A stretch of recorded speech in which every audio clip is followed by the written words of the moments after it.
जो भी सिंहासन के समीप है वो शत्रु ही है। यहाँ पग पग पर षड्यंत्र है।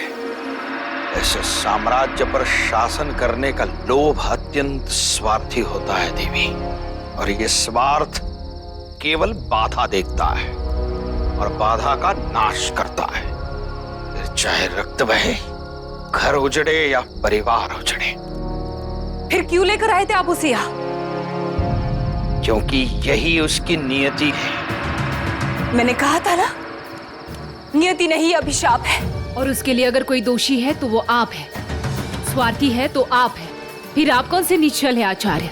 मैं निश्चल नहीं हूं, स्वार्थी भी हूं, किंतु उस छल और स्वार्थ का केवल एक ही उद्देश्य है, मगध और भारतवर्ष का कल्याण। आप नहीं समझेंगे आचार्य, उस मां पर क्या बीतती है जिसने अपनी संतान को अपनी गोद में खिलाया, पाला हो, पोसा। आप नहीं समझेंगे। मैं भी मगध की ही संतान हूं, मगध की गोद में खेला हूं मैं। मेरी मातृभूमि मगध और भारतवर्ष की सुदृढ़ता और सशक्तता के लिए मैं भी वही कर रहा हूं जो एक संतान अपना मातृ ऋण चुकाने के लिए करता है। क्या आपको लगता है मेरी माता मगध पर आए हुए संकट से मुझे प्रसन्नता हो रही है? मगध के विषय में मैं चिंतित नहीं हो सकता? मगध के संरक्षण के विषय में मैं नहीं सोच सकता? यदि इसे आप स्वार्थ कह रही हैं तो हां, है ये स्वार्थ। जिस प्रकार आपने अपना जीवन अपने पुत्र अशोक के लिए समर्पित किया है, मैंने भी अपना जीवन मगध और भारतवर्ष के लिए समर्पित किया है। और मैं मगध की रक्षा हेतु कोई भी सीमा लांघ सकता हूं। मगध के विकास और उत्थान के लिए मैं कोई भी अवसर नहीं छोड़ सकता, और मगध के प्रति मेरा प्रेम मगध के उत्थान के लिए कभी भी बाधा नहीं बनेगा।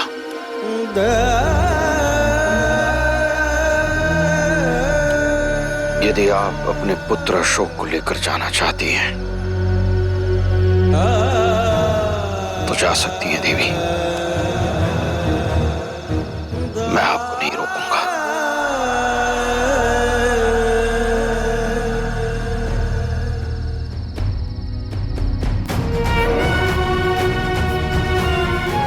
मैं अशोक को सुरक्षित देखना चाहती हूँ, और वो सुरक्षा केवल मैं ही उसे प्रदान कर सकता हूं, और वो तभी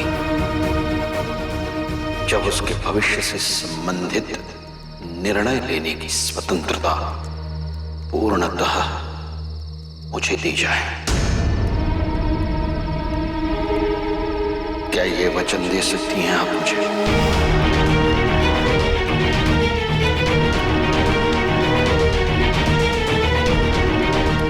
यदि उससे मेरे पुत्र की सुरक्षा सुनिश्चित होगी तो। अशोक का उत्तरदायित्व मुझे सौंपकर आप सम्राट की सेवा में समर्पित रहेंगे, दासी के वेश में।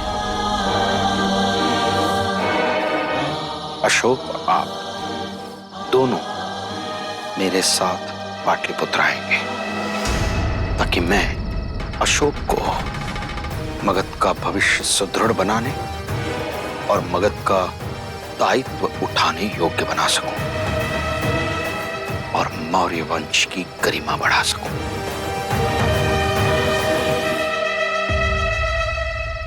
और मैंने सोचा था मेरा पुत्र अहिंसा के मार्ग पे चलेगा, शांति के मार्ग पे चलेगा। हर राज्य का यही लक्ष्य होता है, राज्य में अहिंसा और शांति प्रस्थापित करना।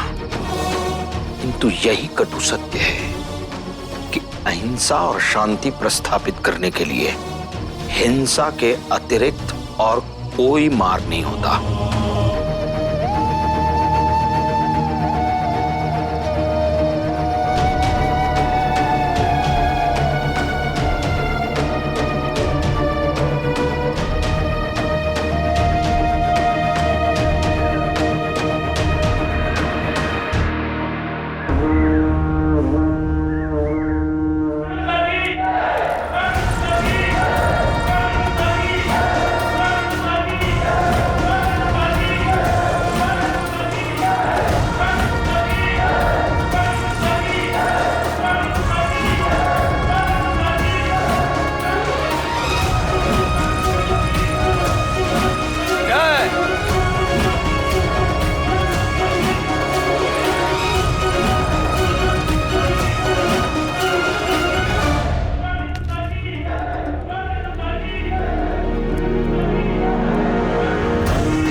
14 वर्षों के पश्चात आपसे भेंट हो रही आचार्य, वो भी ऐसे समय जहां आप उसका पक्ष ले रहे हैं जिसने हमारे प्राण लेने का प्रयास किया। मैं तो केवल उनका ही पक्ष ले रहा हूं सम्राट, जो आपके पिता सम्राट चंद्रगुप्त मौर्य के कार्यकाल में आधार स्तंभ माने जाते थे, न्याय और सत्य। न्याय अवश्य होगा आचार्य। अभी हम शरीर से अवश्य दुर्बल हैं, परंतु मन से नहीं। उस बालक को सभा में उपस्थित किया जाए।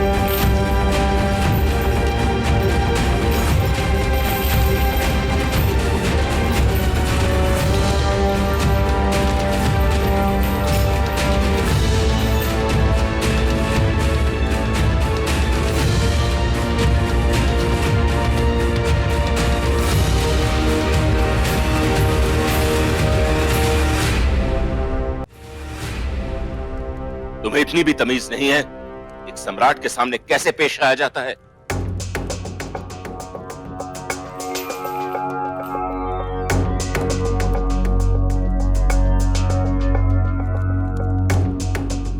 नाम क्या है तुम्हारा? शोक से मुक्त कराने वाला अशोक। अशोक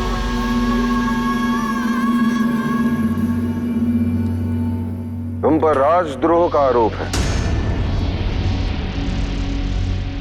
हमारी हत्या का प्रयास का आरोप है।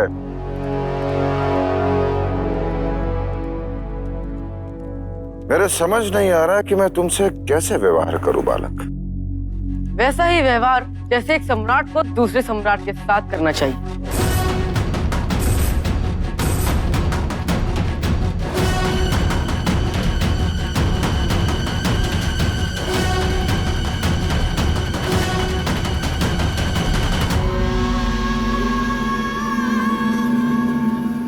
क्या कहा तुमने? वैसा ही जैसे एक सम्राट को दूसरे सम्राट के साथ करना चाहिए।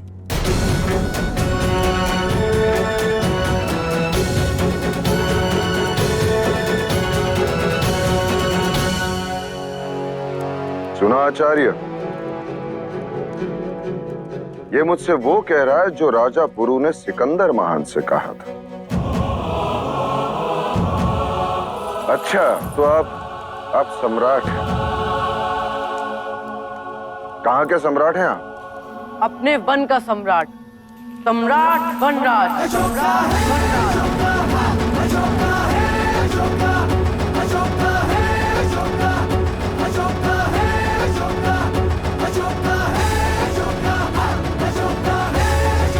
गोत्र, वंश, पिता का नाम? मैं केवल अपनी माँ का पुत्र हूँ। कौन है तुम्हारी माँ? जिनके चरणों में मेरा संसार बसता है।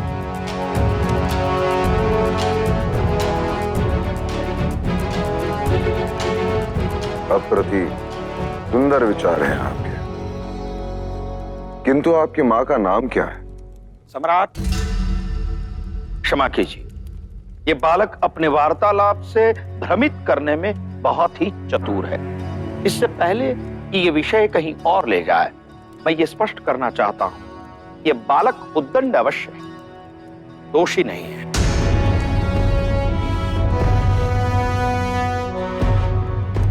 क्षमा कीजिए आचार्य, किंतु सम्राट ने अभी अपना निर्णय नहीं सुनाया है और ना ही इस बालक की निर्दोषिता प्रमाणित हुई है।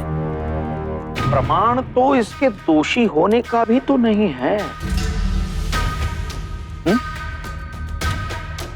और ये जो कुछ भी हो रहा है वो केवल संदेह के आधार पर हो रहा है।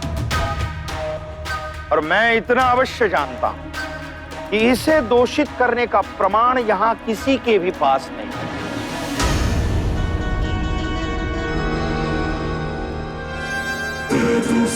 आप सब मेरी बात पे विश्वास क्यों नहीं कर रहे हैं? मैंने स्वयं देखा था उस रात कुछ सैनिकों को बाढ़ पे विष मिलाते हुए।